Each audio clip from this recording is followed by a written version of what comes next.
Bobby Bus and the Ghosts. Bobby, the big blue bus, visits a haunted house with his friends. He is keen to tell you all about his adventure with the ghosts he found there. Bobby Bus sat up in his bed in the shed and wondered what amazing things would happen to him that day.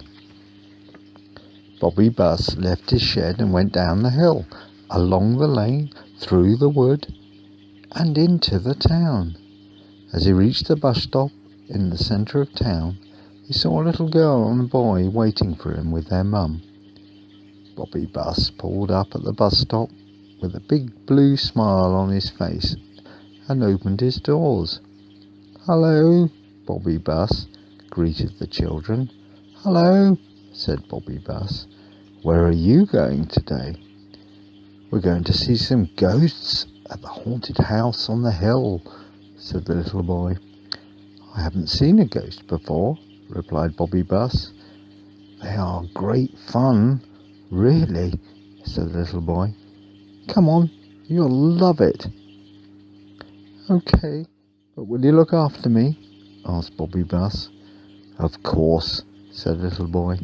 "Let's go." "Hold on tight and put your seatbelts on," said Bobby Bus. Bobby Bus drove through the town, past all the shops and up the hill to the haunted house. Bobby Bus pulled up outside the big iron gates. They creaked slowly open in front of him. His big black wheels shook madly, making the little boy and girl bounce around in their seats. "Stop shaking, Bobby Bus," called the children. "You are making us wobble." Bobby Bus moved nervously through the gates and up the long driveway to the haunted house. Bobby Bus opened his doors and the little girl and boy got off excitedly. "Aren't ghosts meant to be scary?" asked Bobby Bus. "Not these ones," said the little girl. "Why don't you come and meet them? You won't be scared once you know them." "Okay," said Bobby Bus. "But will you look after me?" "Of course we will," said the little boy. "Come on, let's go in." So the little boy pushed open the big wooden doors to the haunted house, and they all went in. Bobby Bus went in last, still scared, and stuck closely behind the little boy and girl. "I can't see anything," said Bobby Bus as he looked up at the high ceilings. "They're probably upstairs as usual," said the little girl. "Come on."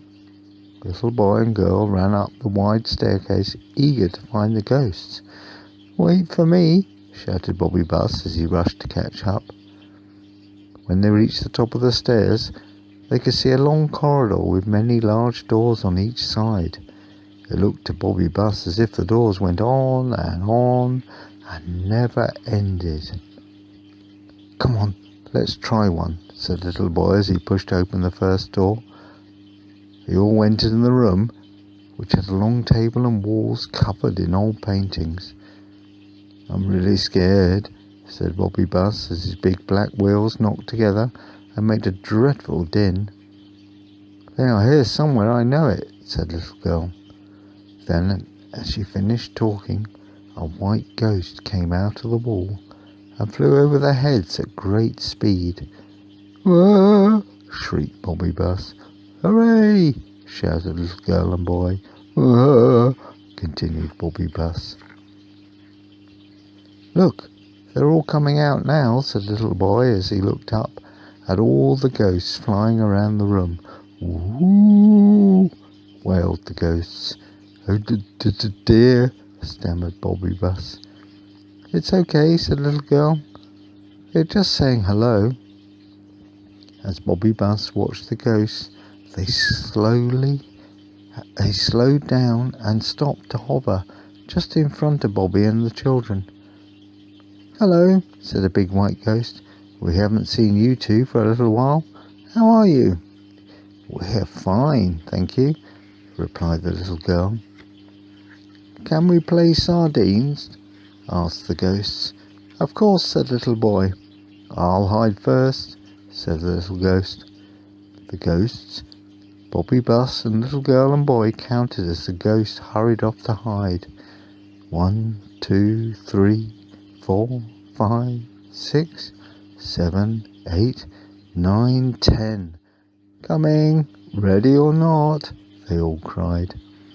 Bobby Bus started to feel better about the ghost as he and the little boy looked in cupboards, behind doors and under stairs for the little ghost. "These ghosts are not scary at all, are they?" said Bobby Bus. "No, they're great fun," replied the little boy. "Found you," said Bobby Bus as he looked inside a wardrobe. "Quick, get inside next to me," said the little ghost to Bobby Bus. One by one they all squeezed into the wardrobe.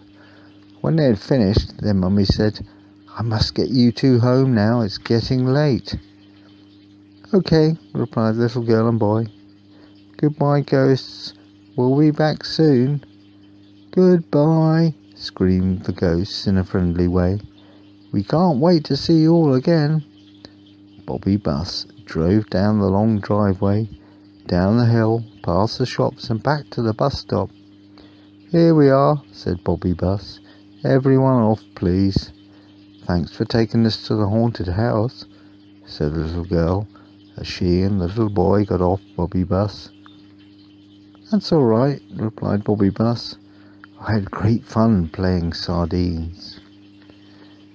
Bobby Bus drove out of the town, through the wood, and over the hills back to his shed. He remembered all the fun he had had at the haunted house that day. "I am very tired," said Bobby to himself as he yawned and climbed into his bed, exhausted from a long day of fun. "Good night, children," said Bobby Bus as he closed his eyes. "Good night, Bobby Bus," replied the sleepy children.